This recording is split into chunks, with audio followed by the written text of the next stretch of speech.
I can actually mathematically take the S&P 500 now and break it down over time using these instruments. So as opposed to buying a whole market, which is essentially one dividend strip in perpetuity, I can overweight just like you trade the yield curve. So if you have a methodology, not just to price it, but to trade it and isolate it, then I think it opens it up. Welcome to The Derivative by RCM Alternatives. Send it. Hi, I'm Rick Silva of Metaurus Advisors, and we believe there's a different way or alternative way to think about and look at the equity risk premium using the dividend futures market. And I'm here to talk about that on The Derivative.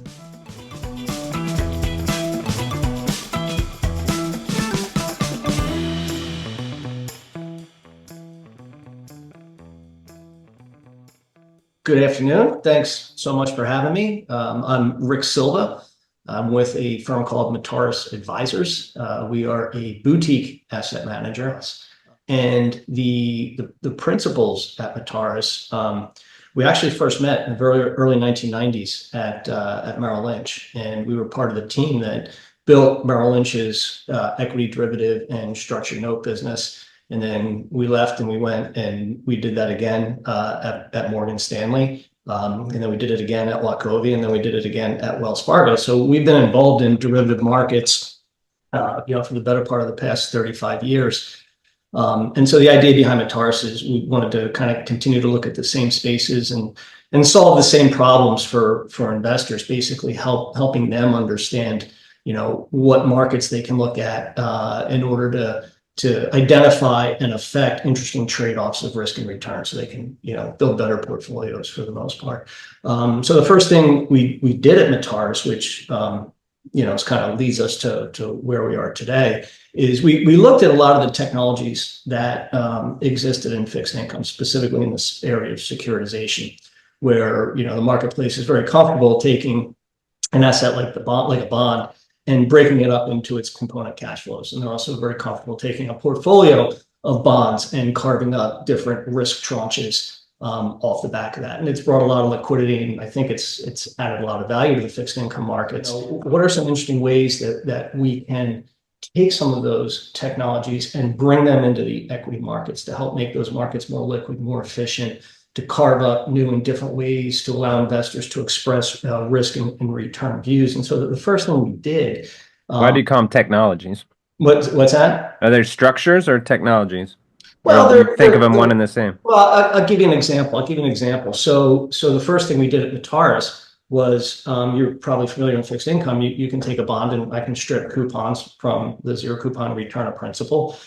That's basically a parallel tranche securitization, where I take an asset and I create two different interests in it. So investor A owns the coupons, investor B owns everything else that's left over, the return of principal.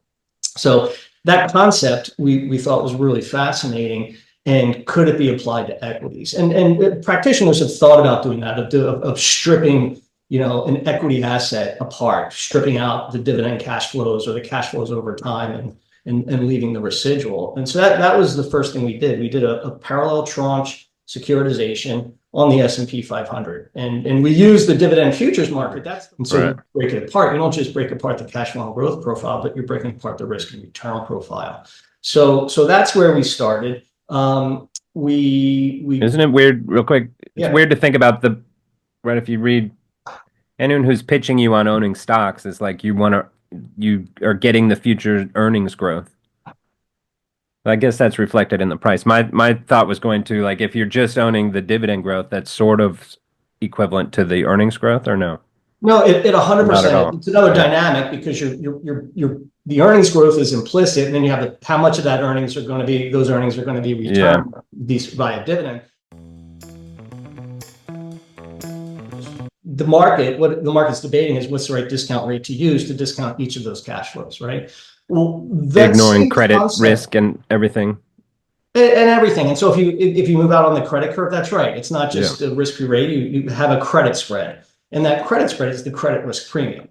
And it's identifiable, and it exists over time. Companies borrow debt at every conceivable maturity, but they don't JP Morgan doesn't have a 5-year class of shares and a 10-year class of shares. They just have JP Morgan stock. Yeah. So even though, just like a bond, the stock is a financial asset, it's a claim on the future earnings of the company, and dividends are how companies return those earnings to investors. The price of the stock at any moment in time reflects the risk discounted present value of all of its future expected cash flows. And so what you're talking about, which is the implied, growth, that is really fundamentally, that's the equity risk premium. Professor Van Binsbergen, who's down at Wharton.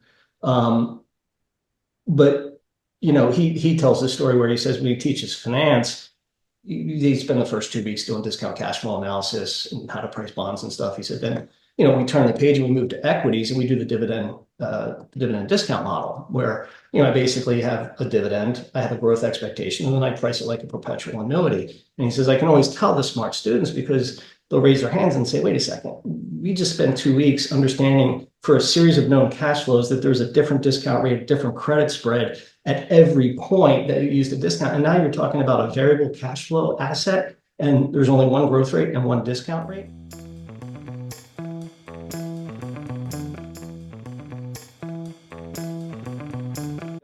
Where, if I was doing a structured note in 3 years and I had to figure out, okay, how much credit am I going to give for the 3 years of S&P dividends, I would price it. Then I'd say, I don't want that, right? I'm an options guy. I want to get paid my premium in cash. I don't want to get paid in future dividends. So then I would turn around and find a place where I could offload it.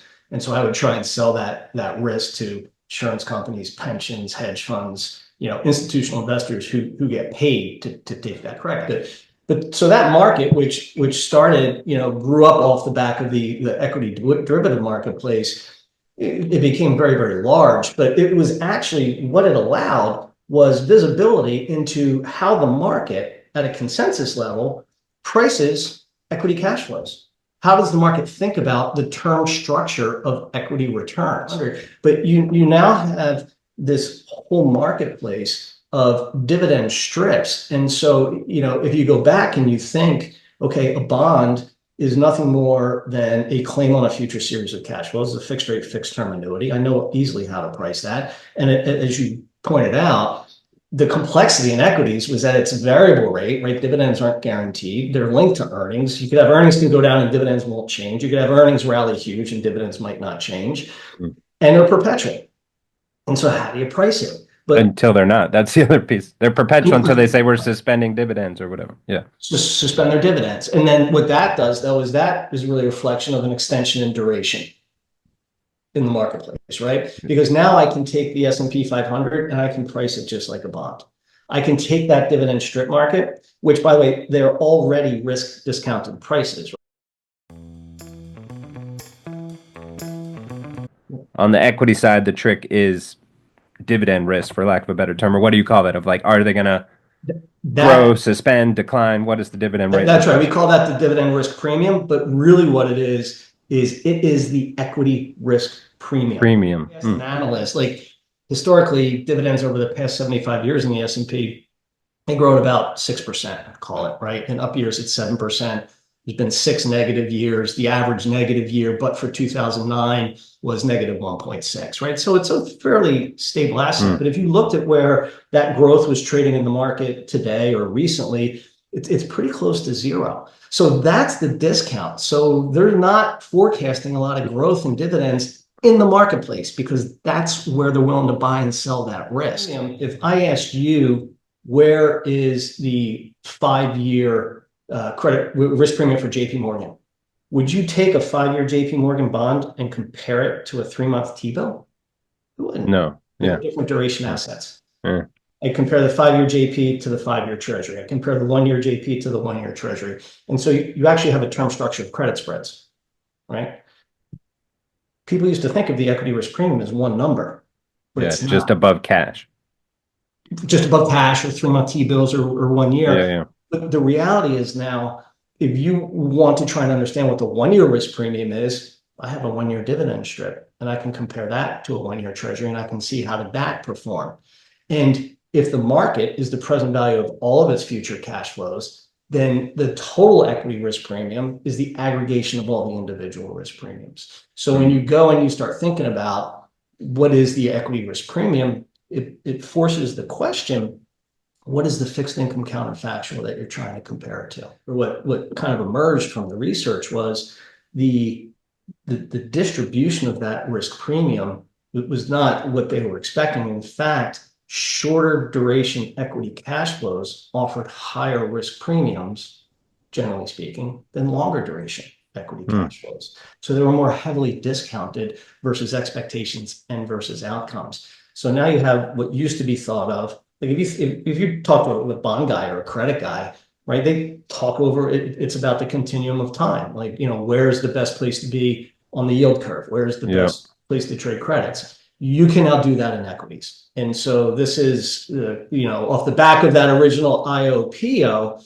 this is some of the stuff that has been opened up now. And so these are some of the markets that we've been looking at.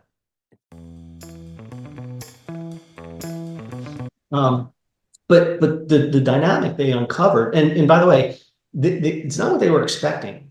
Higher risk premiums in the short end, lower cap M betas, which means if you take the S&P 500, again, which is all the dividend strips, and you allocate to the piece of it that, with a higher risk premium and a lower cap M beta, and you under allocate to here, it actually has a higher Sharpe ratio. And so we run a strategy where we harvest the risk premium in the front end of the dividend curves in US, Europe, UK, and Japan. And there's a lot of stuff we incorporate that informs what maturities we're picking, how we're allocating across the geographies and things of that nature. But we go long the front end and we hedge out the beta, any residual beta there, by going short the back end. And the hedge ratios are like 20 to 30, somewhere in that range, generally speaking. And so we've created a beta neutral access to an equity risk premium, just like you would in a credit portfolio, right? You're trading back. So, and then you mentioned volatility. In my brain, when you said harvested, right, I think of selling option premium.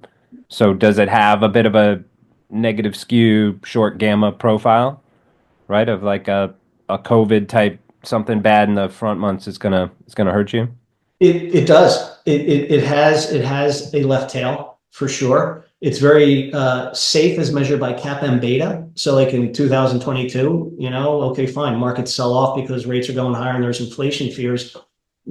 Didn't impact anyone's expectation on 2022 earnings and dividends, 23, 24. Yeah, VIX, I would imagine, would have a lot more gearing in it. And we use actually that relationship in VIX to help inform the sizing of the strategy. And when you start to see distortions in the credit markets and in the volatility markets, those historically have been precursors to forthcoming events. The market has been pretty good setting up ahead of things. And so we use that to inform, maybe we should dial down the strategy a little bit in terms of notional exposure or leverage.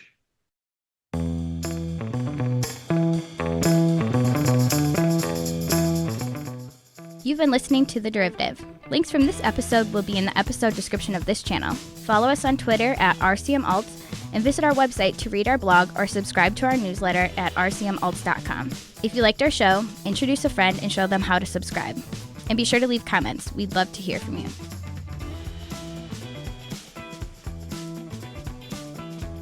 This podcast is provided for informational purposes only and should not be relied upon as legal, business, investment, or tax advice. All opinions expressed by podcast participants are solely their own opinions and do not necessarily reflect the opinions of RCM Alternatives, their affiliates, or companies featured. Due to industry regulations, participants on this podcast are instructed not to make specific trade recommendations nor reference past or potential profits, and listeners are reminded that managed futures, commodity trading, and other alternative investments are complex and carry a risk of substantial losses. As such, they are not suitable for all investors.